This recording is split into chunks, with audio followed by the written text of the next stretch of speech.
Duh.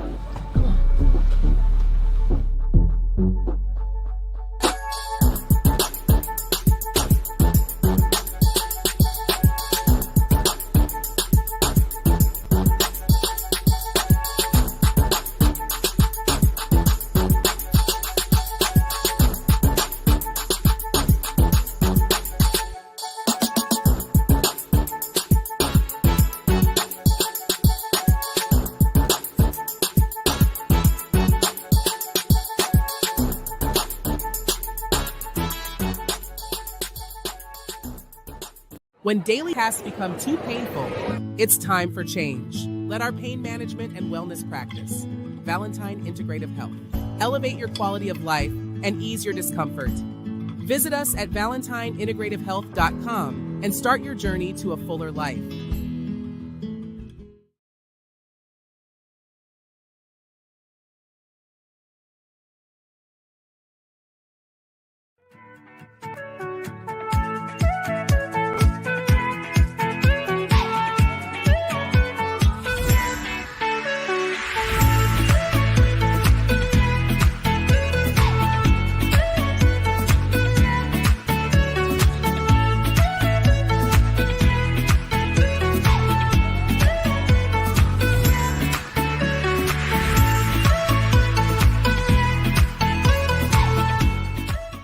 Off the roof. Hello. And welcome to the show. Was I outside? I took a nap. This is my nap side right here. So I was like, Maps. hello. Welcome to the Welcome. Allison Seymour Marc podcast. Welcome. Yeah. How you doing? Do you want me to do? Let's do our mission statement. Yes. Okay. What's happening? You look amazing. Oh I got a crush on you. Yes. 24 years, y'all. 24 years. I All got a right. crush on this one. Okay. Go ahead. Go ahead. No, you go ahead. Go ahead. You sure? Yeah. Okay. Oh, I interrupted you. See? Yeah, this is my flow. Go ahead. Okay. Never mind. I don't want to do it now. Welcome to the Allison and Marc podcast. Babe, do the thing. What's the deal? What's the deal? Do the deal. Okay. Take two. Welcome to the Allison and Marc podcast. We are two Gen X, because I'm proud of it. Wakanda. Gen X media pros who've been married for 24 years. We got 3 grown kids. And on this podcast, we talk about everything from politics to pop culture, a little bit of humor, and a whole lot of love. A little bit So of that's humor. where you are. That's where you are. That's where you are. Welcome. And Welcome. we got Carl with a K is going to join us, babe. All right. But before, I wanted to kick it off with this little positive message that I saw online that reminded me of your late father. But also just a great message from a kid. What do they say? From the mouth of babes. From the mouth of babes. Did they say is it from the mouths of babes? From the mouth. So from the mouth of babes. Of babes? Mm-hmm. Well, here it is. If you needed something to remind you of who you are and how powerful you are, that's right. Let's start off with this young man. If he could do it, this isn't a movie. He believed in himself, and you can too. Oh man, you gonna put it on me like that? You can do anything that you want. You can get singing lessons, get a better job, make more money.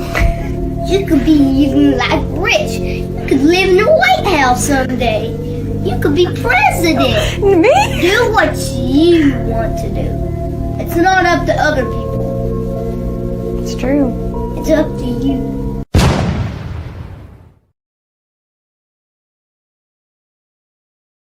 So many people don't really understand that. It's hard because life starts. Yeah. I mean, I'm sorry. Okay. Life starts, and you gotta pay the bills. You gotta take care of kids. You gotta do it, and sometimes it's hard. But here is a lesson that hit me hard. Speaking of that, and there is truth in here for me. I talked to you when it happened, but have you all seen this Netflix show? It's very dark. It's very difficult, but it's called Baby Reindeer. And it's essentially about this guy, the real guy who was stalked. He is also stars in it. He produced it, created it, and he brought it to Netflix. And it's about his case of being stalked, like to the point of just insanity, which is what it was, the woman who was stalking him. And but at the end, so he's trying to do this, and he has all this other stuff in the baggage that he has. He had he'd been a struggling comedian. He had suffered sexual trauma in his past at the hands. He was always trying to make it in show business. So he had been groomed and assaulted by a man whom he trusted in the business. So that started to question a lot of things for him. All of these things. So he's doing his routine at the end, and this woman is making his life hell, seriously, talking to us all this. And he's on stage, and you can look at this. It's a YouTube video that exists. This guy really did it. I'll get his name, but when he wasn't getting any reaction from the crowd, he just sat there and he started telling his truth. This is who I am.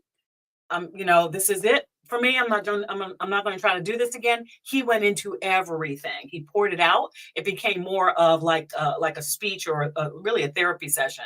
The audience is sitting there stunned. But one person in the audience recorded it, put it on YouTube, because that's what we do now. And he becomes this viral sensation.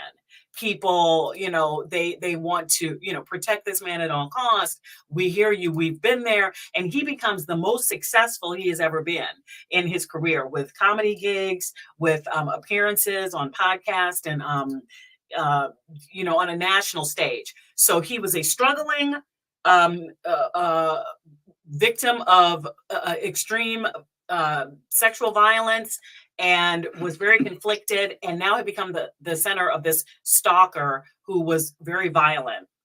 But when he told his truth and he let all that other stuff go, the facade of it, and he said he wanted to be in show business because he could hide behind show business, because you don't question celebrities. But when he told his truth, that's when he broke through, right? And so just like what my little man is saying there, it's like when you totally live in that truth, and that whomever you see as a greater power than yourself, God, Jesus, Buddha, Muhammad, the universe, whoever it is, once you know that you're connected to that, and you know that there is no limitation in this universe for you, but you have to be connected to it in your truth, there is no stopping you. And that really hit me hard, because I have felt for a long time that I have a message inside of me that I would like to get out, but because of but that's not what I do. Like, I don't do the speeches and all that as much as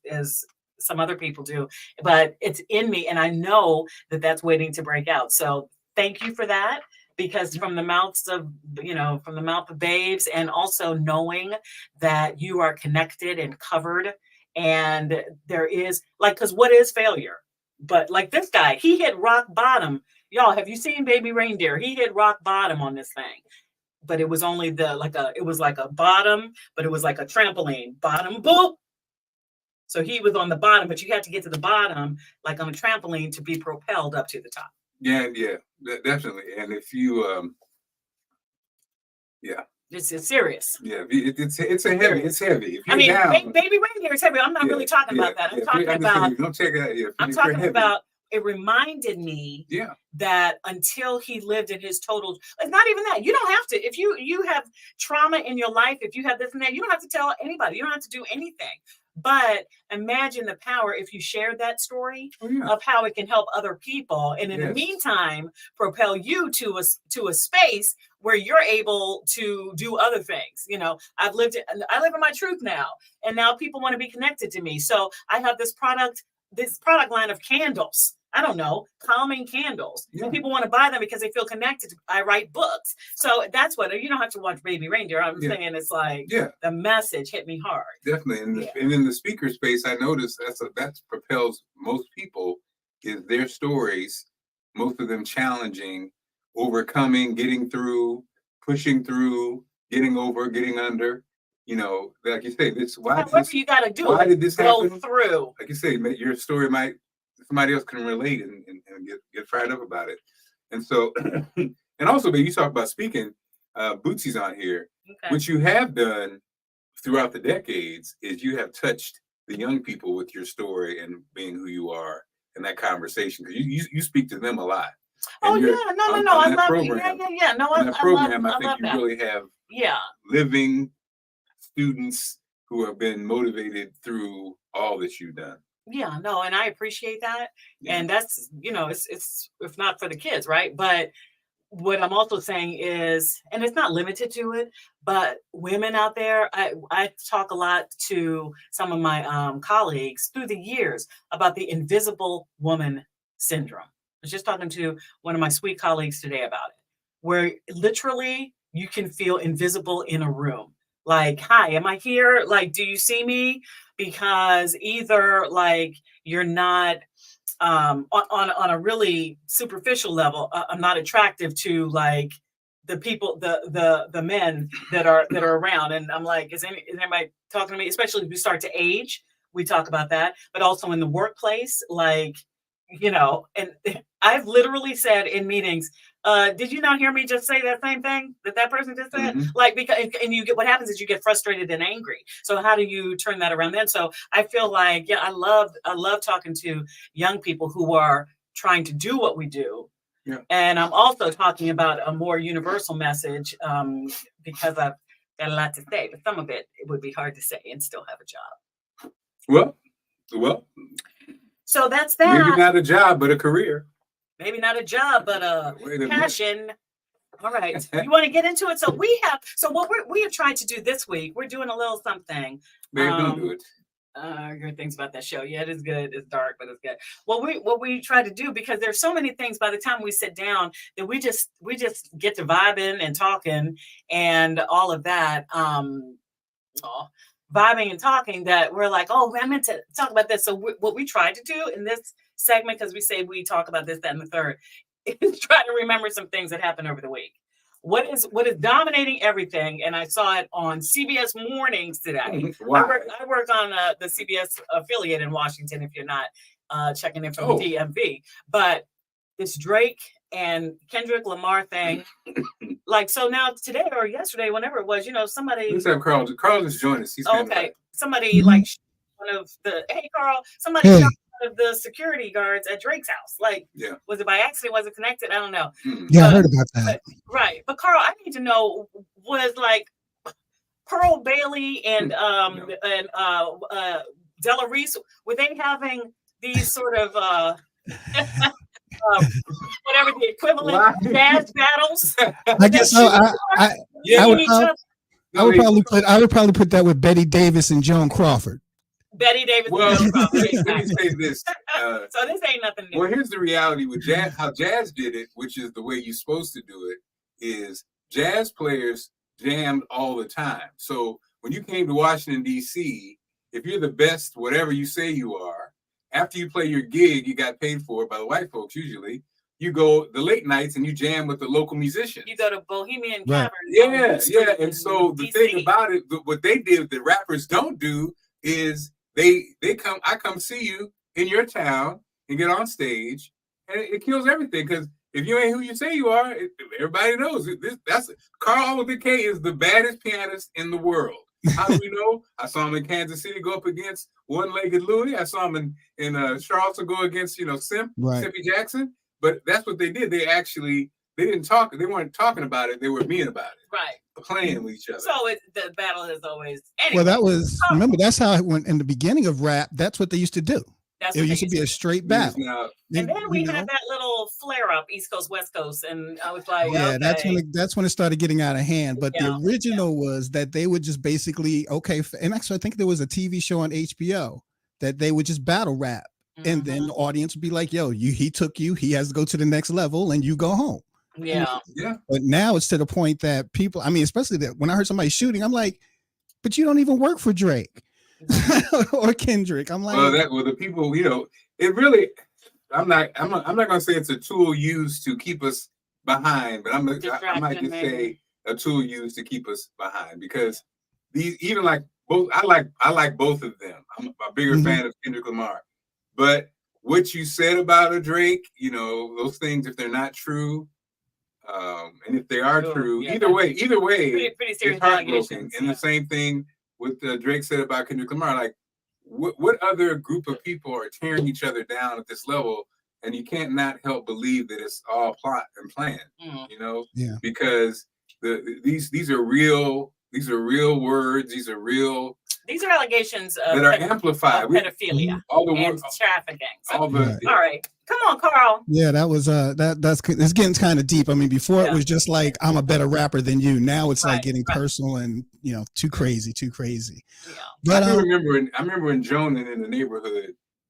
Carl, you remember when it started to spread out to your family members, like they call your mama by her first name. Don't talk about my mama. Remember that? They start calling your mom by your first name, and so if your mom was off the chain, my mother told me, she said, if your mom came outside in the bathrobe, they'd be like, "What's up? What's up, Mark? What's Jackie doing?" They start doing that stuff. When they start coming for, but my mom told me, she said, if you ever fight somebody over me, you're gonna be in trouble because whatever they're saying is not true. And what I learned early on was when it's not true, you can live with it. But the kids whose moms it was true, they would be going off. It would end terribly. It would end terribly. Yeah, but, it's you had those odd parents, and if you said something true about them, then that's when the fight would start. Like my mom used to wear candies, mules. Y'all, who remembers the candies? They like basically the colored souls. Like think about the movie Grease, how at the end Olivia Newton-John had on the candies, like the mule with the thing. And I don't know why that was a buzz because she looked cute in her candies. But it was like, oh yeah, my mom does wear candies. Yeah. Who cares? It's so stupid. Anyway, let's get to it. What's going on, Carl? How are you feeling? No, everything's good. Got no complaints. Busy week. I'm going to be out at Around the Wheels tonight doing music trivia, all 80s and 90s. Doing music trivia. So come on now, Carl. Shout out to Dan Wilder. One of the questions is what instrument does the gospel artist Jeff Majors play? Why are you playing, Carl? You play too much. Why? Jeff's still on his harp like that? Scared 2000. Carl is playing. Anybody that worked with Radio 1. This regime. Shout out to Dan Wilder. Shout out to Dan Wilder, the voice. Who has it? Raise your hand if you haven't come under the Radio 1 flag. I think everybody in this audience has. Yes, the harp. But that's not one for today. And this played in Dad's church, right, babe? I don't remember that. Yeah. All right. So the first one today is going to be Lonnie Johnson. He won a $72 million dispute over royalties with Hasbro, the toy company, for inventing what? Was it the Cabbage Patch Dolls, the Tickle Me Elmo, or the Super Soaker? Super Soaker is my answer. Interesting. You might have stumped me on this one. Cabbage Patch Dolls. Got to go with the missus. Yeah. It was the Super Soaker. Yeah, he was a rocket scientist, actually. Yeah. And then how much money did he get from that? He won 72 million plus. It's so funny. That's a lot of Super Soakers. You guys, you tricked me, Carl, because that was smooth how you did that. We were talking about jazz, and then you said, "What's his name? Lonnie Liston." What's that guy's name? Oh, you think it's Lonnie Liston? You had me over there, so I was like, "He ain't invented nothing." Of course, the Super Soaker guy. The Super Soaker. Yeah, well played, Carl. One of the Nerfs too. One of the the Nerfs that shoot out.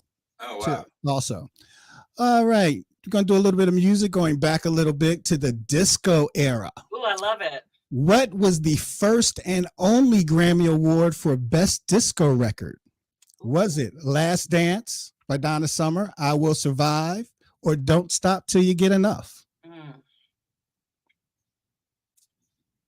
Well, first of all, none of us consider Don't Stop Till You Get Enough a disco record. It's a Jackson record. So no, I said about. I'm alone on it. Is that the answer then? I'll go with the late great Donna Summer. Well, you should go with the. Mark has an answer, so I'll stop there. No, go ahead. Go ahead. It's my homegirl from Newark, New Jersey, Gloria Gaynor. I Will Survive. I Will Survive. Yeah, we ain't paying out. Raymond would have got paid tonight. Yes, indeed. Because and that's the only reason. That song deserves a damn Grammy. You talk about it. I have sung that song so many times. Mainly after me and Allison. It seemed to start out as a breakup song. Of course, that's what it's actually about. But then it just turned into this whole women's That empowerment was the theme. anthem. Yeah. And but the reason why it's the only one is because that following year, I don't know if you remember there was a big backlash against disco. Yeah. All the Oh, I all, hate that. doll. I all, hate all, that. all the non-melanated people who couldn't dance hated disco. Well, and I And was, they I was and they reading blew, something about that. Like people went and bought albums. Like somebody brought it like a Stevie Wonder, one of the classic albums, just to like burn it, to throw it in the mhm. trash. I think it was a real. What I find There was a big bonfire at a big Chicago bonfire. at the Chicago Cubs game. Right. Yeah. So all kinds. Mhm. And so for me, that is really, that's so deep about our society, because not just melanated and non-melanated, but I also think all the races were coming together dancing. Mhm. We had different sexual The identities sexualities. coming together, Mhm. and somebody at the top was like, no, we can't have this sort of unity. Yeah. So I think it was really deep. Yeah. Well, the Really downfall, different. it got really bad when Rod Stewart did a disco song and Mick Jagger did a disco song. They were like, "Oh, we can't have this." Yeah, it's very disappointing. We always society. Yeah, that's the documentary. Bootsy's on it and talking about the documentary that I watched Mhm. about it, and it was so, the vitriol and the hatred. It's like, Sounds is familiar. this is about music, or what's this about? You know what it's about? So yeah, but it's not just it's people coming together, Yeah. and it's Right. not That's what it's about. just right, but The dominant culture not being ready for it, even in 2024. I don't Mhm. I don't think it's the dominant. I think it is the It- top of the tippity top. That- Whatever that group is that benefits from us being divided down here in the 99th percentile Yeah. of everything. That's what I think. It's Well, not. well, what I mean that I think at the very top, they're the ones that keep it going. Right.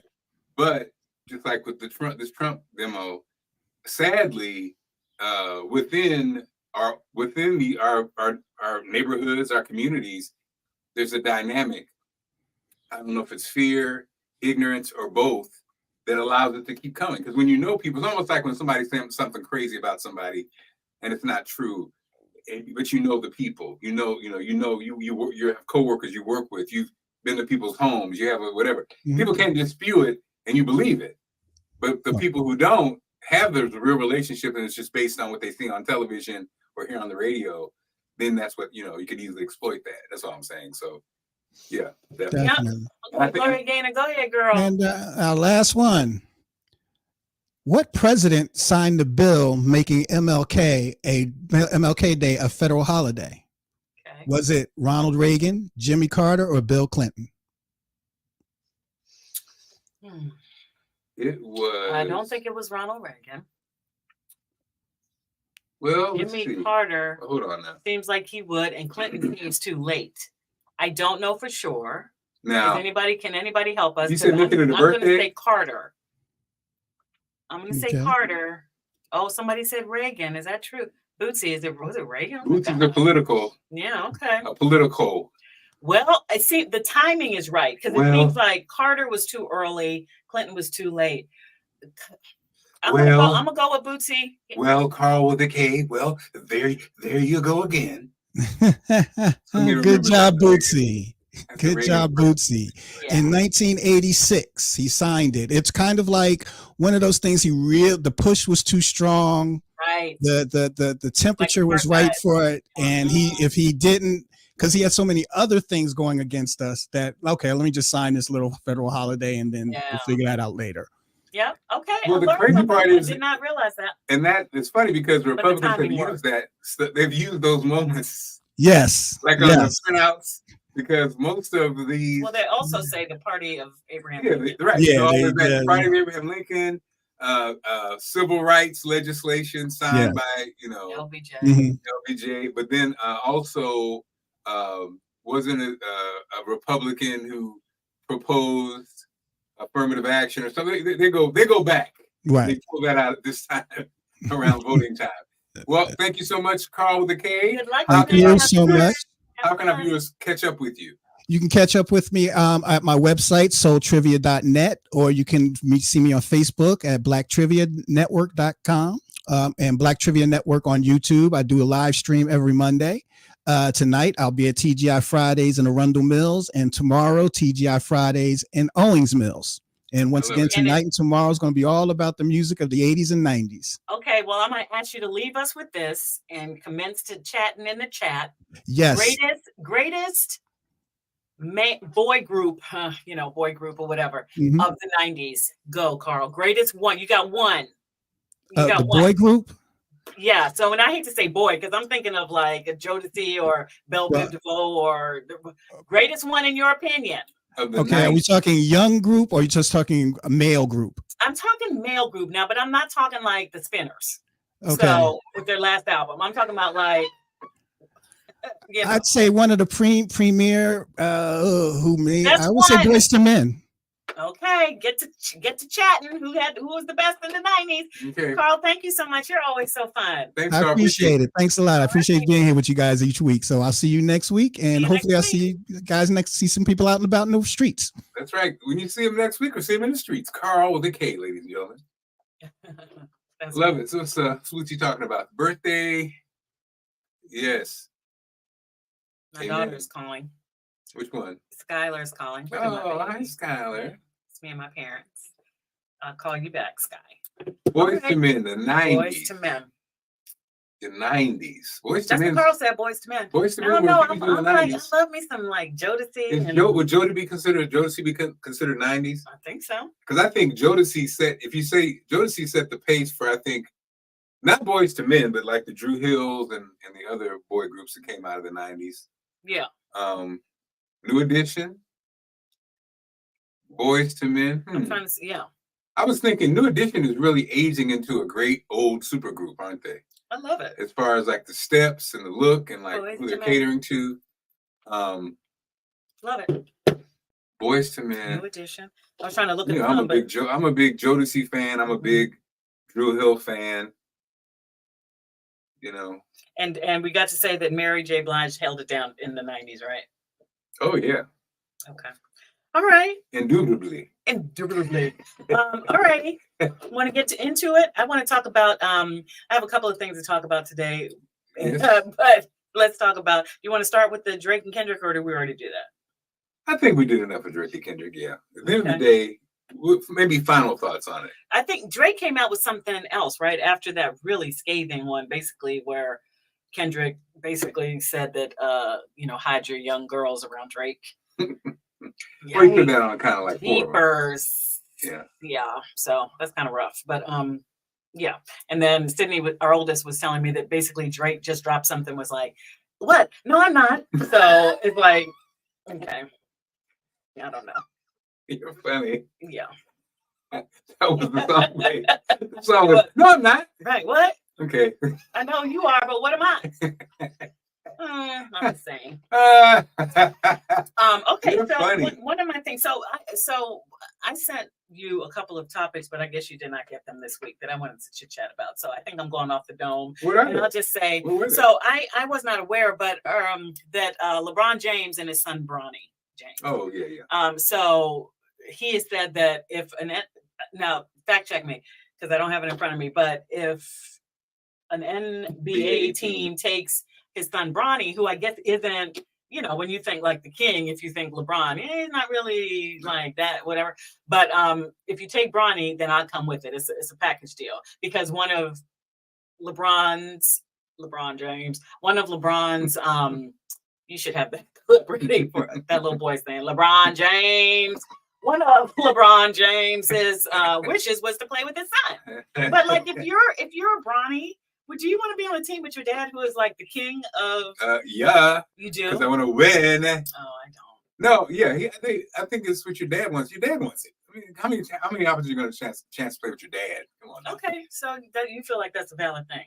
Valid only because he's LeBron James. Yeah, and so his son. But if you're his son, would you want to play on the same team as your dad? Like, who I think that's possibly one of the greatest of all time? Yeah, he's not. His son is not. Right, yeah. His son is not, but his son is gifted athletically. Okay. He's not there yet. He's he'll be like a strong role player in the league, but Well, I get a chance to play with your dad before he retired. That's amazing, babe. Okay. Period. Wouldn't that be? I mean, that doesn't happen. Okay. Then good. Okay, I like that. I just, I feel like it's so competitive and so in that be criticized moment, and people right, hate on you right. and da. But you don't like conflict, babe. These little kids, they love it. Okay. They love it. Okay. No, they don't. They don't? Yeah, I don't think they're. I don't think his dad didn't love it. His dad was not cut from the same cloth of those players who were tough skinned back in the day. But then again, let me stop because hell yeah, he had that hairline thing his whole career. Don't do that. And didn't even flinch. LeBron didn't give a damn what y'all was saying. I think LeBron did since he had I'm saying it was crazy the whole time. He didn't ever, you're right. You know what I'm saying? He kept it. He kept it alive. He keep hope alive. Well, I think when you're proving yourself on the basketball court, then at the top of the game, you're right. But getting cracked on is merciless. Speaking of getting cracked on, the Tom Brady roast. That was yeah, Tom Brady. Let's see. Allison Seymour said the group question, old edition as opposed to new edition. Michael for special moment. It is. It definitely is. It definitely is a moment. Who else is going to do this? Mm-hmm. But I'm just saying, if you're the son, do you want that? It's almost like when something happens at school and you don't want your mama to like go in and bust somebody out. I'll do it myself, okay. So like now you're on the court with your dad, who is like if they were both mediocre players, then that would be cool. Well, no, his dad's going to give him the best outcome. Okay. And it's a special moment. You know what I mean? So the Tom Brady roast. So I got a clip for you. It was so rough. Did you all see this? It was a live event hosted by Kevin Hart. Yeah, well done.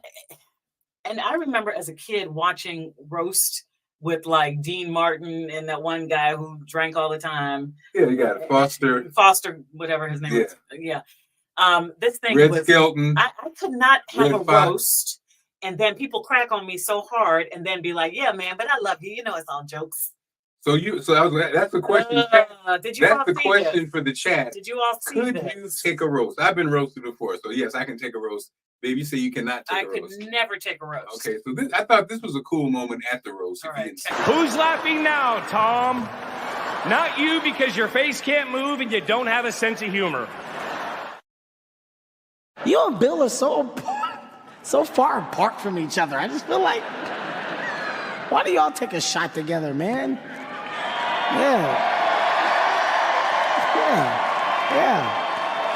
Yeah, Robert wants to do it. Bill, let's make the uncomfortable uncomfortable, right? Pour Bill a shot. Robert's here. Wait, Bill, don't move. Bill, this is a big moment, Bill. Stay right here. I wanted to say this is the greatest coach in the history of the game that did what no one else has done. And having Tom Brady and him was the greatest honor the good Lord gave me. So, cheers. Let's go. Drink it. A black man made that happen. Funny. That was funny. What wasn't funny was like some of the other things being said, like about his divorce and the whole thing. And then I think Kim Kardashian gets up there and is booed mercilessly. It's like this environment, man, I can't do it. It reminds me of toxic masculinity. Well, that's definitely a locker room. Yeah. I remember I had my Reinventing Marc Clarke party, and the comedian was joking on me. My daughters, they get it from their mom. Mm-hmm. They don't play. They were not happy with Larry. Don't you talk about my daddy? When I was little, they talk about me, but they can't let anybody else talk about me. When I was little, it was so deep with my dad. Like my big cousins would joke with me about it. Why is it funny? I'm gonna beat your daddy up. No, you're not. I'm 3 years old. You're fighting them, baby. I'm fighting. Yeah. Well, you are definitely a fighter. So could you be roasted? I could not be roasted. Here we go. Y'all didn't. Nobody responded. Okay, power of tranquility. Okay. Yep. Arlene. No. Arlene says no, thank you. Because there's a little bit of that truth in there. I can't do it. Well, I know what happens though. But you know what your joke. I know when they roasted me. Of course, they're gonna talk about my skinny legs. They're gonna talk about Me, talking all the time. All the stuff they're going to talk about. Troy, of course, my closest soldier, had the most. Well, that's who's going to be the most right. He did it like they do it on the roast. He actually wrote it all out and everything.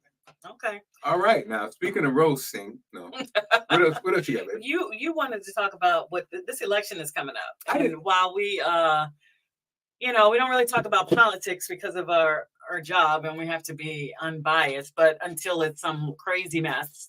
And it feels like some crazy mess right now. It feels like we're living in an unbelievable time when the presumptive candidate for a major party is currently in court. And partly in a courtroom. Yes, perched and waiting. About hush money. And it's one of, I don't know, whatever it is, 90-something either cases, charges, and I don't have my notes in front of me, but it is like, what is going on? And I think it's so the personality. But now, and so your question, there was an article recently about Black voters. The headline here, this is from Al Jazeera, right? Which, Al Jazeera. Why are Black voters backing Donald Trump in record numbers? That's the headline. Why are Black voters doing this in record numbers? I can't see it. Anyways, trust me, it's there. And I think that because Trump made the statement that after his mugshot or whatever, I don't even remember because he had a lot of these didn't have a mugshot, but after that moment that the charges were brought and he was going to go to trial, and I don't have the direct quote, but paraphrasing it, that basically, it gained him respect from Black voters who felt like the justice system was stacked against Black people. So he's becoming, in his eyes, and maybe to some, a martyr of some sort, right? So that's what he said. Now that's what he said, but I just told you the headline. Yeah. The Black vote, the Trump Black vote. So it is interesting. What do you all think about that? What would be the attraction? I hear a lot from young people talking about when we were in COVID, and then so that stimulus check that you got for that, or if you're in a small business or a business to get back on your feet, that money that you got during these extraordinary times of COVID.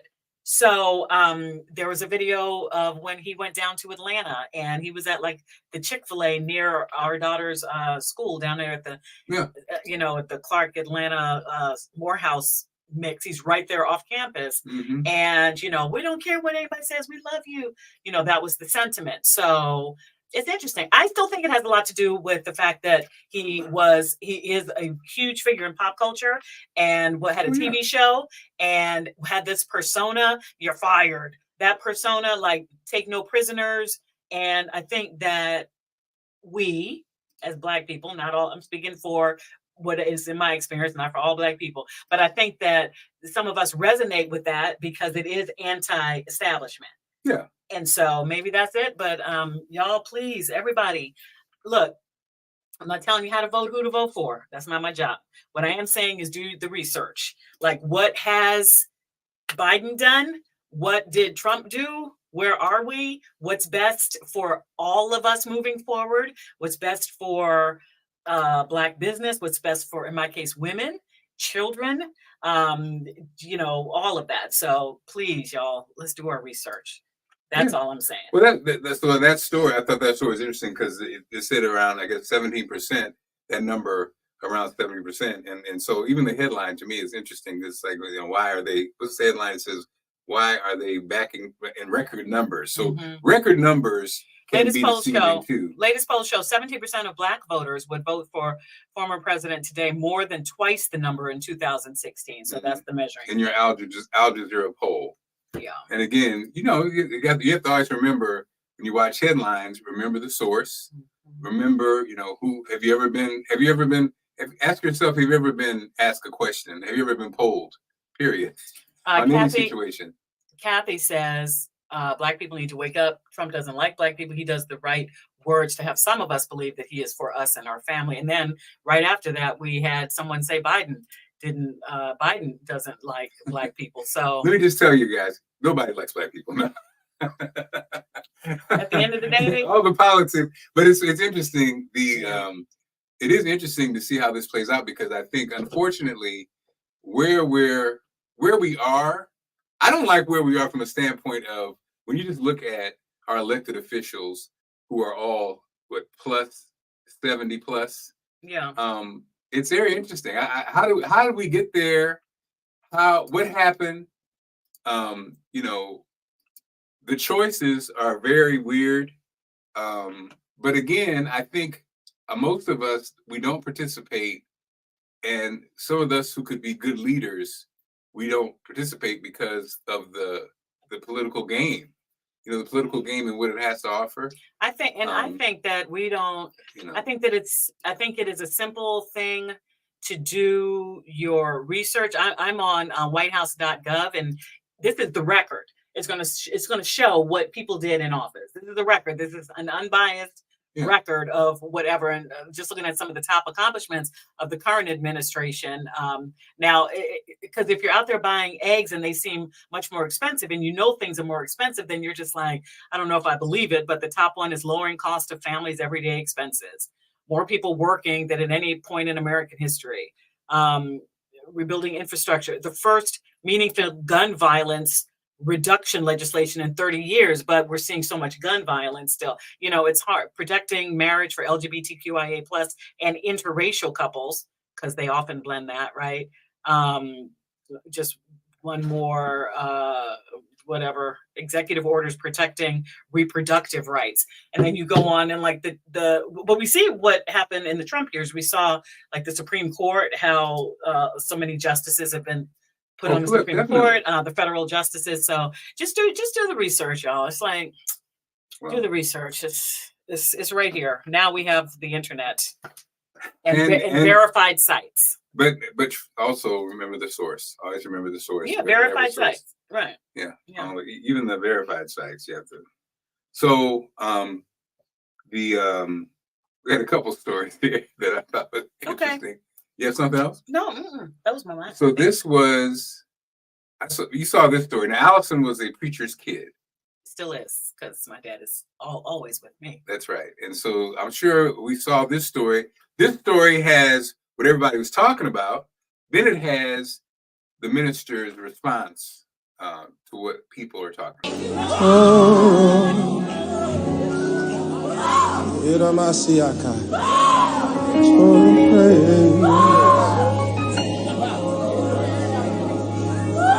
I live my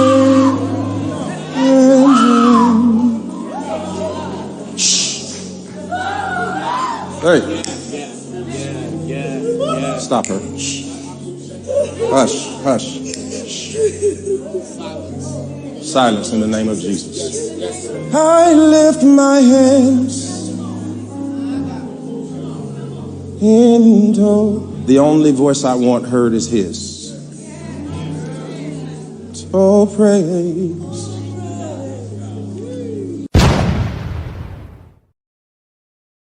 Oh, tell me what happened there. Well, social media is into cuts, not context. Yeah. And every suggestion that I got from every naysayer, I've already done. This is a 4-year battle, right? Oh, this is ongoing. This is ongoing. So I've already talked to her personally. I'd already had ushers go up to her. I've already had prayer warriors. I've had everything. So she did it publicly after being asked not to. What is she? Is she crying? Is an emotional? Well, as a pastor, I know the difference between disturbance and worship. And what people have to understand, is that every time you hear a noise in church, it isn't worship. And so there has to be order. For instance, it's okay to applaud in this room right now. But if somebody got up and just started clapping right now, I'm sure somebody would bring order to the room. Yeah. And so what I did is I brought order to the room so people could hear God and not her. And I'd do it again if I needed to. Wow.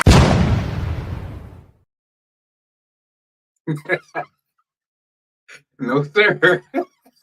What you're not going to do, Reverend, is trick me in the middle of my getting sanctified. To what? Reverend, what you're not going to do is cheer Big Mama while she's going. I'm sorry, you just can't. I don't think you can do that. I don't either. I'm Maybe, sorry, Pastor. maybe it's your face talking about. I don't buy it. Okay, if she were talked to before, but she's still in, basically it looked like she was in the choir, and it's moving her in this way. And who is he to say how somebody like so my thing is this: we would have never known who she was until he went over and pointed, hey, get her. Okay, I mean, get Mary Elizabeth Watkins out of my church. We wouldn't have known. Okay, we wouldn't have known. And I feel like in that moment, that was like ego, because then he says, the only voice I want is the voice of Jesus right now, but you're doing your thing. So it seemed to me like it seemed very ego driven. I don't think in that moment it was an appropriate action in that moment. Maybe afterwards, well, no, baby, you're not going to be Elizabeth. You're not going to be in the choir anymore because I've spoken to you about it. And you're being disruptive. And I don't believe you're doing it, in the name of Jesus. I believe you're doing it in the name of yourself. But for what? Because we wouldn't have ever known who she was. You know what I'm saying? She's been talked to. She basically wants attention. No, that would turn me off, actually. But what does family say? I don't know. What does family say? Yeah, I don't like how Raymond said order. Raymond said order. That's what right. It just Alice said that was wrong. Yeah, I didn't. Now like Gloria said, wait a minute. In truth, the poorly educated. This is true. You have to. Critical diminished respect for America. Gloria went hard. Yeah. What I realized, guys, I just want to say. This is finishing the Trump. Yeah. Mm-hmm. I realized, babe, you're right. We can't really go into my whole Trump thing. So we kept it pretty generic. We kind of kept out of it. I'm more passionate about. I don't like the topic. And here's what I will say, because our jobs depend on us to be unbiased. Well, and that's fine. But I think that this is something different than we're seeing, and it feels dangerous. You know, it feels dangerous, and I don't understand it. I don't understand why more people don't see that. Like, I was in DC. You're in DC when the Capitol riot happened. Yeah. And to see this band of hooligans attack the Capitol building, yes, and to call for the vice president's head, to bring him out, to do a fake hangman's noose outside, and for it to be incited earlier, this is dangerous. Like, we've seen this before. Yeah. Back in the day, we've seen it. And I don't, and then the same group that is supposedly, ride so hard for law enforcement or attacking that day, we had Capitol Police die afterwards because, being crushed, weapons being taken. One of the guys that Officer Harry Dunn being called the N-word. Come on. So we're unbiased, but there's some things that it cannot stand. That's that. So I'm really hoping that everybody does their research and those numbers turn around, because especially for these young people who feel like they got it all in the bag. Because Biden, what has he done? What is blah, blah, blah. Y'all, please educate your young people before we go to the polls. That's all I'm saying. Yeah. That's it. And back to the pastor. I'm sorry. I think he was wrong. Pastor shifts little Tina. Yeah. Right. Like the way. And even the tone, I think. The tone was unkind. The tone was unkind. I'm a tone person. And there was the thing back in the day, what would Jesus do? I'm sorry. Yeah. Look, but there's some things in the Bible where you're like, okay, Jesus was like, Jesus, when Jesus turned over those tables in the temple, he didn't, okay, there was a reason for the disruption. You wild, Jesus. There was a reason for the disruption, but that to me, it was a shaming, and I don't like that. So, and that what he did when he went on the Cameron Hall show with his wife and all that. Yeah, it was a different way to handle it. I'm gonna just say that it was a different way to handle it. And have the whole girl out in front of the whole nation. And to know, like I'm saying, she's in the choir. We wouldn't have known. Okay. You wanted to talk about, I guess our last topic before we get out of here is what's going on. So Shawnee never loved Shaq. Is Is that true? We got a couple, babe. Don't be trying to push us out of here. I'm just trying to, Yeah, so apparently in Shawnee's new book, Shawnee O'Neal. Love you, Shawnee. In her new book. I want to be your friend. She says, allegedly, and it's a great way to sell books. She didn't know if she ever loved Shaquille O'Neal, Shaq. Mm-hmm. If she ever loved Shaq. Well, why? What did she say that for? I think she was saying because of what being married to a pro athlete is. I think all the time, out of town, multiple. Okay, but she fell in love with them, or no? Right. So what did she fall in love with? Because you know what? The reason why I'm asking this question is because I really hate the whole gold digger, women chasing after athletes label that some women get. Yeah. I really hate that. Now I get it. I'm not naive. I know that some people are out there like courtside waiting to try to grab somebody when they come off the field or whatever. I get it. Okay. Trying to get your bag. I get it. Okay. But I think that some other people, you go into it thinking that this man really can be faithful, even though he's on the road, and women are throwing themselves at them all the time. And I think that some people think that. And I don't think there's anything wrong with thinking that. Well, I think what she's saying is I fell in love with the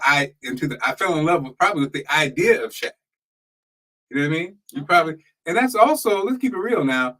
I don't even listen to, I listen to these podcasts now, of course, with all these sports guys. And Chad always says the 1%ers, whatever. Now that I'm really breaking it down and listening to it, I realize it's not. I think we have a tendency to be like these pro athletes. We call like something. He would call somebody a gold digger, this or that. No, this is you're going to the stratosphere. You're going to a place that, like I say, only 1% of people are ever going to experience as far as the wealth goes. Right. You talk about Shaq, everything about Shaq, larger than life. As far as everything, you know what I mean? An unstoppable force on the basketball court. Where's they doing 4 kids together? Everything that comes with that, the fame, the glory, everybody wants you. And so I imagine most Michael Jordan's wife, so-and-so, everybody who has a Shaq type relationship. Shout out to Cookie who thugged it out, baby. Okay, let me tell you something. Hugged. And again, that's a different thugged it out. And that was before the money. So she was there before the money. See, but he always had the fame. Oh yeah, Michigan together. Oh, yeah. And I think you said, I think they hugged it and thugged it out too. Yeah. Because they didn't just get married. Not Cookie thugged it out. No. So let me say this. I was just reading a little bit about Complex, why she said that, because Wallace was saying Wallace, your brother. Wallace, my cousin, Wiz from high school days. She said, looking back, I don't know that I ever really was in love with him. I was in love with the idea of being married to the man that I had a family with. I was in love with the idea of building a life together. And I did truly enjoy spending time with him. Road trips allowed me to be with my husband and experience the NBA life for a little while. She said Shaq has expressed regret over his infidelity, blah, blah, blah, whatever. But he just posted and said, I wouldn't have been in love with me either. Okay, so there you go. But I think in the beginning, like when you think it can work out and this man is who he is, but we can do it. And maybe at the beginning, then she felt like there was something that, because they didn't just like walk up to each other and, we got a family. There was a moment that they fell in love, or she fell in love, or whatever. He did too. And so I think that's very brave, because I think women are demonized, but people are just waiting to jump on it. Well, now, if you say I don't think I'm ever in love with you, I don't know. Is that being demonized? No, I'm saying she's going to get a lot of backlash for that. Yeah. I knew it. You were just in it for the money, blah, blah, blah, whatever. So, that's what I'm saying. I don't like that. She's trying to be transparent. Yeah. She's going to get this backlash, and she knows it, I'm sure. But, she's living her best life. If you follow her on Instagram, married, right? She got a new husband or whatever. Yeah. And maybe that's what that love is. But what she does have is that money from that first relationship and those beautiful kids. Yeah. And I think, as long-term married people, I think, they don't even put us in long-term married people category. We've been married 24 years. What are you talking about? My parents were married for 50. I'm not bragging on it yet. What percentage of people are married for 24 years? I'm less than 2%, I'm sure. Okay, but that's fine. But what I'm saying is, when I know people who've been married for like 60 years, I feel like I'm a junior in this game. You can feel how you want to feel. I'm just saying, we are long-term married people, baby. And what I'm saying is that question, like I said, what is love? Mm-hmm. You know, you say, like when you build a family with somebody, and you say, well, were you ever in love with that person? What does that really mean? That person never gave you that. I think looking back, you're like, I think it's brave. I think it's brave of her to say that, because she could remain the victim in this. She could remain the one who was cheated on, the one who publicly had to go through all of this and whatever. But she said, you know what? I mean, I feel like it's taking a little bit of her power back, actually, by just saying, yeah, I got something out of it too. I had a family. And as she said, you know, I got the NBA experience and all of that. But at the end of it, like, was I really in love? I think it's brave. Is it brave? And I ride with women. I'm a ride with women. Speaking of which, I'm going to say hello to you, Brandy. I saw you in here. Brandy is a woman.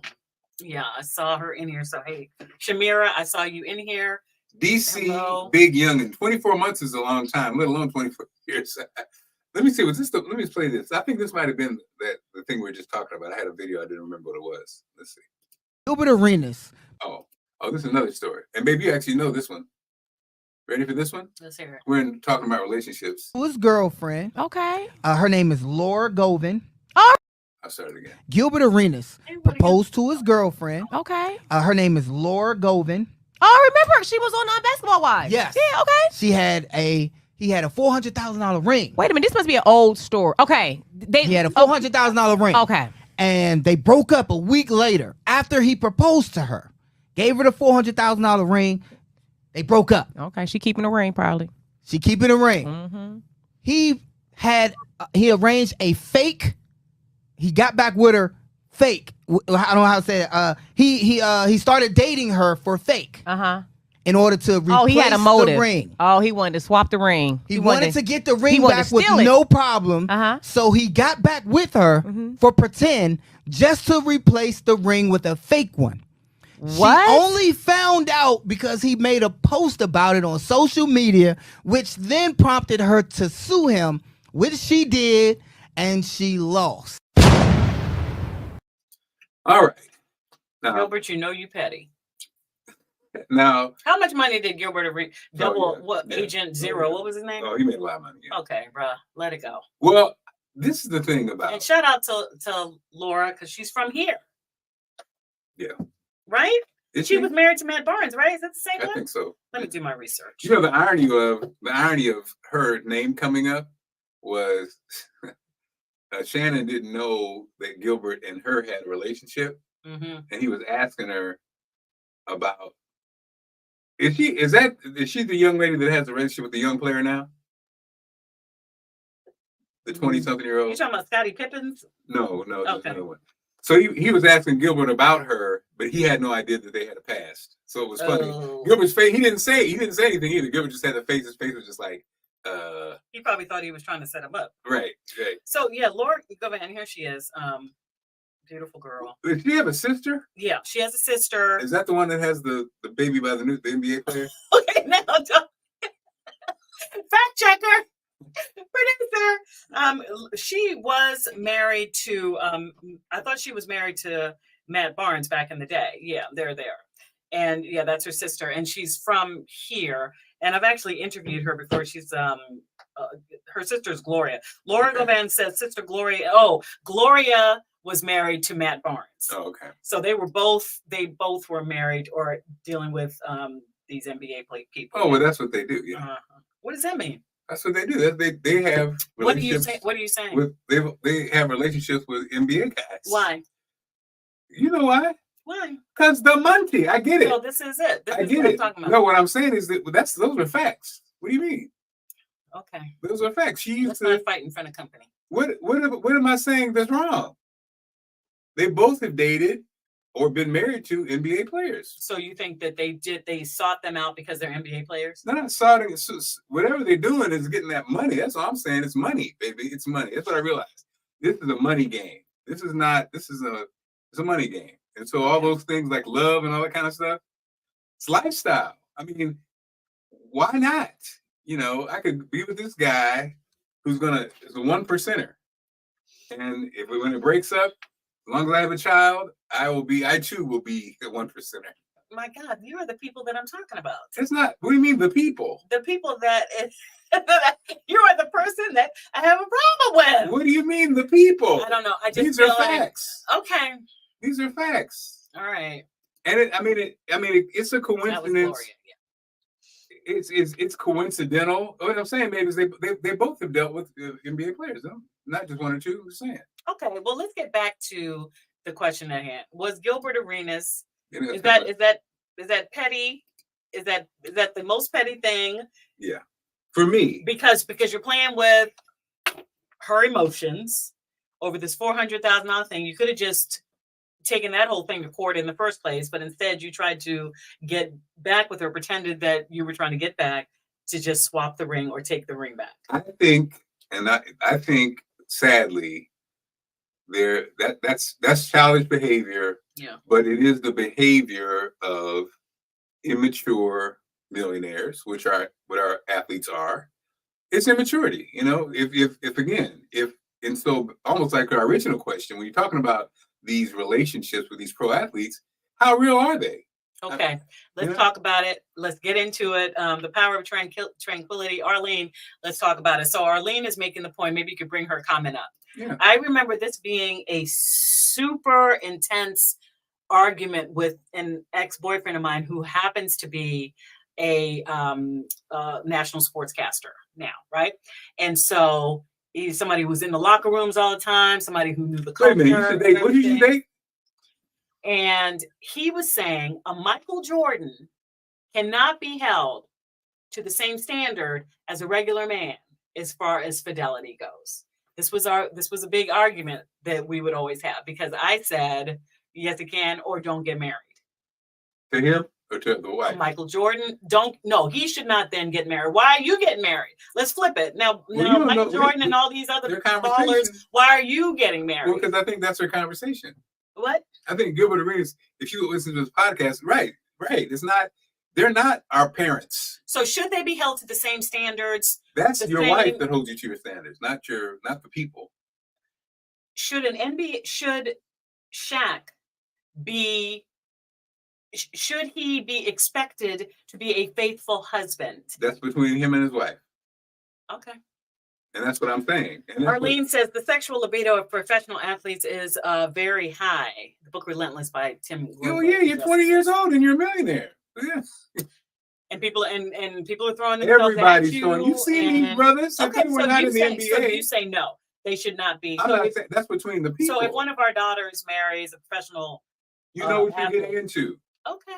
Now, what are you getting into? You're getting into a situation where, right, you're married to somebody that's not home nightly, and thousands of women throw themselves at them every day. Well, that's why that one NBA wife was like, "Yeah, you going on the road?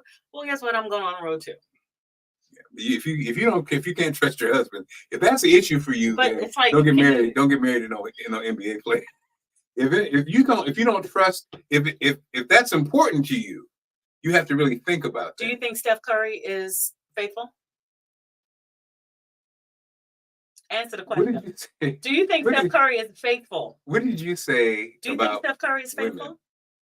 Women? I don't know. Okay. I can't vouch for another brother. He's a star, one of the stars. I can't vouch for Steph visible. Curry. Okay. I can't say. I would imagine the numbers of people who are faithful are very low. Okay.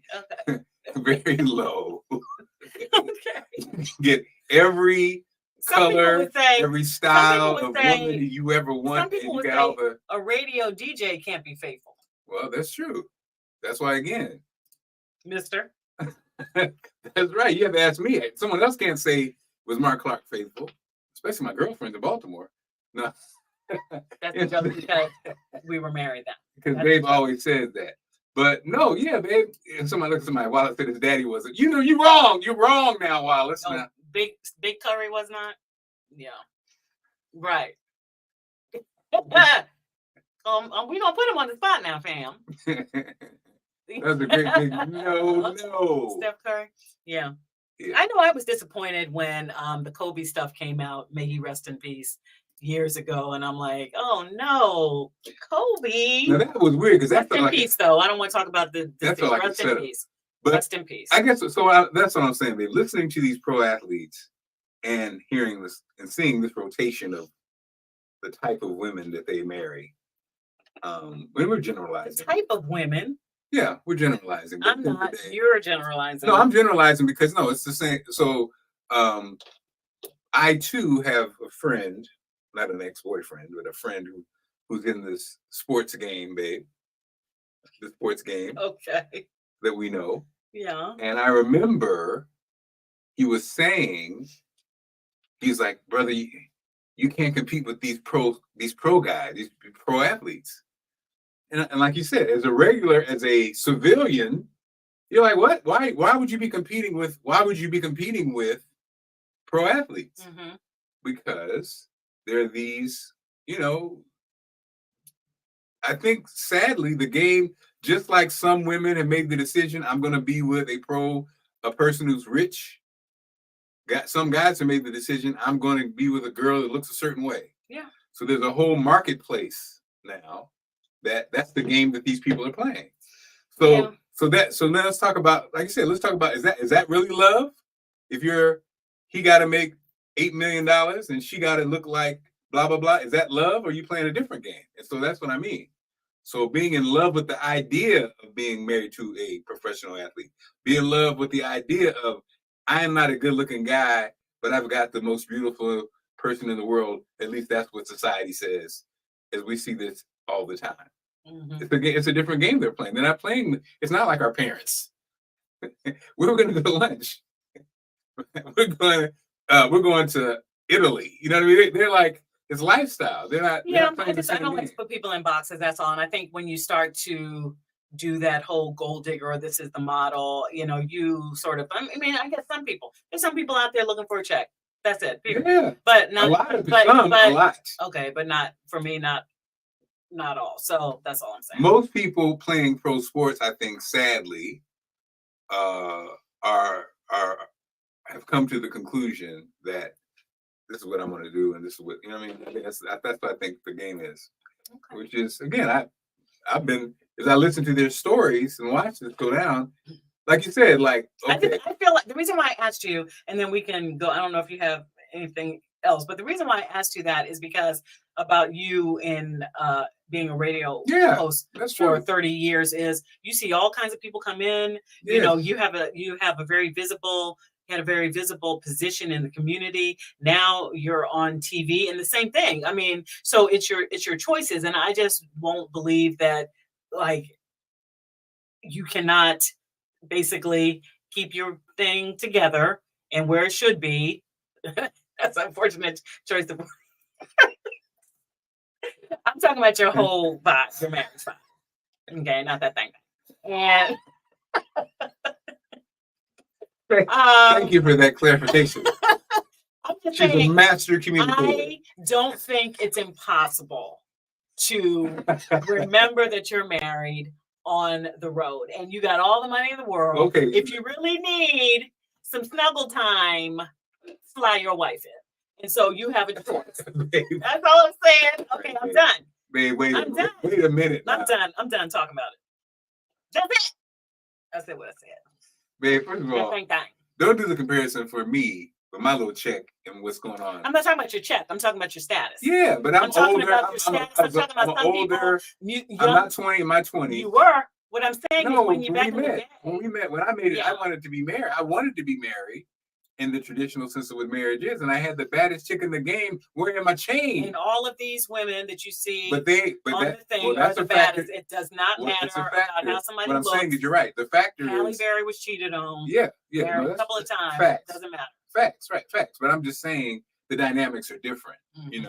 When you're, like you say, when you're your understanding of what marriage is when you're in your 20s, you got all the money in the world versus somebody who's just maturity and wanting to be married, you know what I mean? And then that kind of thing. So that's funny.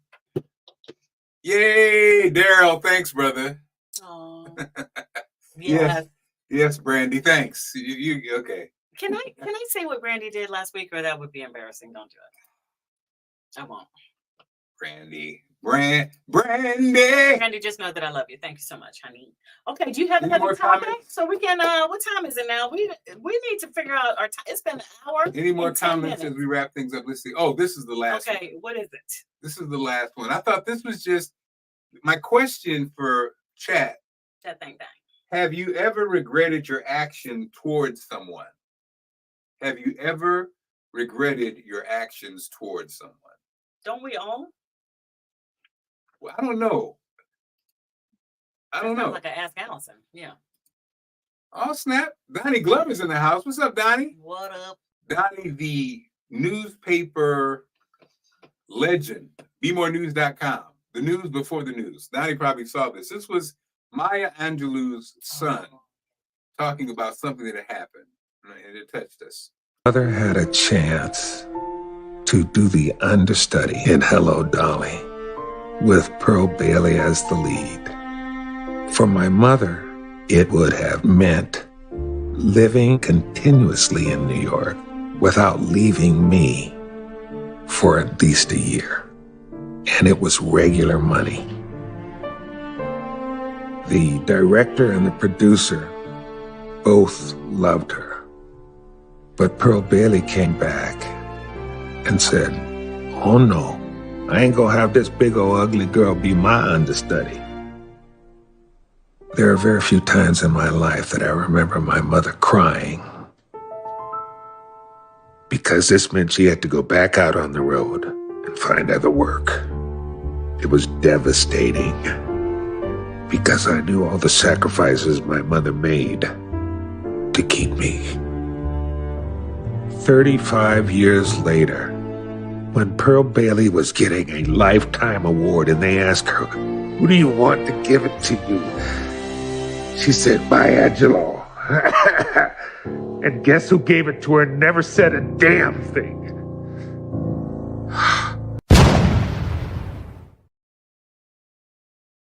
Thoughts? He loves his mama. Yeah. And that voice gene is strong. Okay, you know, well, have you been drinking tonight? No. You are funny. He sounds just like his mama. Yes. Back to what we saw though. Man, a woman's work is never done. That's just it. And we just go after each other. The worst thing, like, it doesn't matter what people call you, but it hurts like hell for someone very much in her same demographic back in that time. Oh, yeah. To call another woman, a Black woman, big and ugly. Come on, man. How rude, how nasty, and how petty. But at the end of the day, how to come back and have her present these accolades to her. What kind of twisted, like, sickness is that? Is the hatred and pettiness and jealousy so strong? And you know, I have a very dear friend, one of my best friends. I don't have many best friends, but one of my best friends, mother was in show business, and they had to be separated because the demands are very strong on women in show business with kids and that are single or what have you. Yeah. And you see how that affects a child, how it affects this grown man. Mm. You know, but what he saw, what he saw was Maya Angelou's her what is that? Her grace, yeah, her love shine through. So as awful as that memory is and that moment is for him and his mother back all those years ago, how awful it is, what an example his mother set for him. So he can't worry about it, and we can't worry about the haters. We hear it all the time. And I'm sorry, Pearl Bailey, I get it. You are who you are. Beautiful. Rest in peace. But that's some shady show business right there. and it's sad. And the emotion that it brought up in him, even after all these years later, because it hurt his mom. And you talk about this a lot. Your mom, you're seeing your mom injured. You talk about it all the time. Seeing your mom injured, probably feeling helpless in that moment. Probably him as a child just feeling like, that's okay. You know, I know you'll come back. And for that child, that boy child, to have to be left without a mother for the better part of a year when they could have had a stable home, I think it's cruel. And I like that he's coming out with this, because for me, yeah, okay, Pearl Bailey did what she did because you think there's lack in the universe, right? So it was fear, because Maya Angelou is so talented. It was probably fear that, oh Lord, if something happens, they got this chick on deck. So she probably went for a less talented person. That's the twisted thing that we have, right? But the bottom line is that that young man, now an older man, saw it. He's telling his truth. The world knows. And yeah, he saw his mom injured. And like I said, there's nothing. I think that we can all remember a moment, perhaps, when we see one of our parents, but especially your mom. Yeah. And then at the hands of somebody else. You need to give me a break. I'm happy he spoke out about it. And I'm going to throw all my Pearl Bailey records out. No, you're not. Yes, I am. No, you're not. Yes, I well, am. it also speaks to a lot of times you don't know. You know, a lot of times you don't know what people go through. You don't know. And also, you and don't I'm sure know. in that moment, I wish we could find that clip if it exists on YouTube. I'm sure in that moment she did her thing, and one of the great creators of our time, blah, blah, blah. Yeah. Well, and I'm saying a lot of times you don't know. Look at Thomasina. What's he coming out with? Thomasina, I just played a clip. I just played a clip. Did I play it again? Thomasina. The clip spoke to the fact that play the first part. Play the first part, and then we'll say the whole thing. So basically, when Pearl Bailey was on Broadway years ago, they were looking for an understudy, and Maya Angelou was perfect for it. They wanted her for it, but Pearl Bailey came out and said that she didn't want that that big ugly woman as her understudy. And then 35 years, and for Pearl, for her to have gotten the gig, Dr. Angelou to have gotten the gig meant that it was a stable check for a year. She didn't have to leave her young son or her son alone for a year. She didn't have to go on the road and gig. And then 35 years later, when it came to giving Pearl Bailey some, accolade, lifetime accolade, she asked that Maya Angelou give it to her, which is kind of twisted when you think about it. Well, let's keep it real now. So that's what happened. Yeah. In all fairness, I'm sure she didn't know probably anything about, what she was taking her away from. She just didn't want her for that. No, I'm not her. No. For the job. Come on now. You know what I'm saying? No. Yeah. No. What I'm saying is, she knew it was a prominent position for another woman who happened to be another Black actress at that time on Broadway. Yes. And she cut her chances of it. Yeah. It happens to all of us in our business. Positions. That's what I'm saying. Right. No, there's no excuse. No. What I'm saying, baby, is I don't know. I'm not saying she knew. And then if I don't give her this job, her child ain't going to eat. I don't think it works that way. I think she was like, nope, I don't want her in my role. That's what I think. That's how it probably was. You know what I mean? It's like when you're looking for the job. Marc Clarke, I need a TV job, and they turned me down, and it would have got us out of the process. I wish that Dr. Angelou had then told her at the end, I'm not going to be able to do that. Why? Because the trajectory of my life could have been this. Now, who knows? It was probably the best thing for her. Right. Sure not. That's what I'm saying. There are no excuses. In a business, it's show business. It's how it works. You lose jobs every day now. There's no excuse for me. And let me also say that you've never done that on our smaller scale. You've never said, no, this person can't do this job. I want this person in the job. No, I would never do that. I would never do that. No. Unless they were terrible. Yeah. Is it a book? Yeah. Is he no, a book? Or no. Talking about? No, I think it was interviewed by Oprah. I think he was talking about. I think it was a segment on an Oprah situation. Okay. Yeah. Insecurities. Yep. Mark always says, hurt people hurt people. But again, I'm just saying in show business, it happens all the time. You did not get the role. I don't have a job. Nope, you do not. Next. I mean, that's a part of show business. Baby, do you think Maya Angelou said any of that in that interview? Hell no. She said, okay, thank you. And she left. And then she came home and her son saw her. Right. But she didn't like in that moment, knowing the character, the quality. She didn't say anything. Right. That's her dad. Yeah, so she didn't say anything. No, what I'm saying is, I don't know if Pearl Bailey knew all this is coming from the son part. That's all I'm saying. And I'm saying it doesn't matter. Well, I mean, yeah. I mean, it doesn't matter. No. Because you have to think about, what I've learned is and this will be my closing statements because I got to go back. No, you can't go.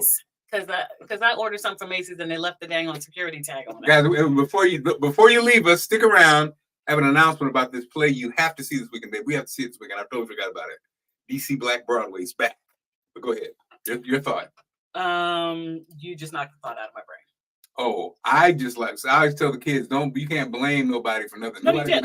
Nothing. I knocked the thought out of your brain. Okay. No, you lost the thought. Yeah, you lost your thought. Yeah. I didn't do nothing. I lost my thought.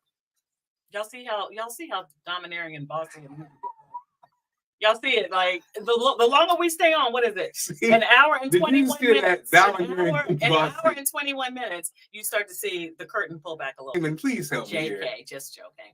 Okay. Okay. Rondi, where you at? I just saw you. Rondi. Indeed. The effects of Jim Crow, indeed. I see your comment. Yeah. Fighting. There's no way in the world that give me a break. Okay. DC Black Broadway, this Friday and Saturday, the Lincoln DC, the theater, Chocolate City Records. Now, Dr. Lavelle is a genius, and he's a part of the family. He's been super supportive. Rondi has been super supportive for DC Black Broadway, also for us, specifically for me, Marc Clarke Media. And this weekend, guys, if you can make it out, the Lincoln Theater, I'm sure it's going to sell out because every show DC Black Broadway has had there is sold out. For those who don't know, Dr. Lavelle became a writer in prison. And he came out, he wrote a go-go version of The Wiz, The Giz. Love it. Sold out National Harbor, MGM Grand. Then he did a go-go version of Grease called Grease with a Side of Mambo Sauce. All sold out shows at the Lincoln Theater. I was supposed to, damn you, COVID. It might not be too late. I was going to play Uncle Phil in the Fresh Prince of Potomac. Perfect casting. The Fresh Prince of Potomac. Perfect. But it was canceled because of COVID, but it still could come back. But again, this is the first non-go-go. Chocolate City Records might have go-go music, but this is like an original storyline. And of course, the music's great. The DC references and the tie-ins are amazing. And DC has been very supportive. And so come out and support Dr. Lavelle on DC Black Broadway Friday and Saturday at the Lincoln Theater in DC. And if you need more incentive, check them out tomorrow morning on Get Up DC at about 9:10. Oh, get it, babe. She segued it up. Yeah. Who knew? See how it works? They'll be on the show tomorrow talking about the Mother's Day play presentation. Chocolate City, that resonates with me. I'm, spent most of my life here in DC. And remember when it was Chocolate City? They really I remember when the wharf was a whole lot different. All of it. So so I'm excited to talk to them tomorrow, and they'll be on the show. It's if you're local, it's Channel 9, WUSA 9, the morning show that I'm on now, and it will be in our 9 o'clock hour, our new 9 o'clock hour, about 9:10. We'll have some folks talking about the play. Good job, Rondi. Who knew? Yeah. All right, guys. Well, thank you so much as always. We promise. I don't know what got into us. Like literally, we've been on here for an hour and a half. Okay. Next it's your week, fault, Allison. Next week, we're having a time limit. It's going to be 35 minutes. Okay. Fine. All right. Well, have a great evening, everybody. Love y'all so much. Oh, yeah, we do. We do, Redhead. Send me your information to I Am Media. All right. .com. Send me your information. Bye. Small business owners, Bye, also Matthew. small business owners, send me your information. Bye, Raymond. Have something for you. All right. All right, y'all. Be good. Take care. Bang, bang.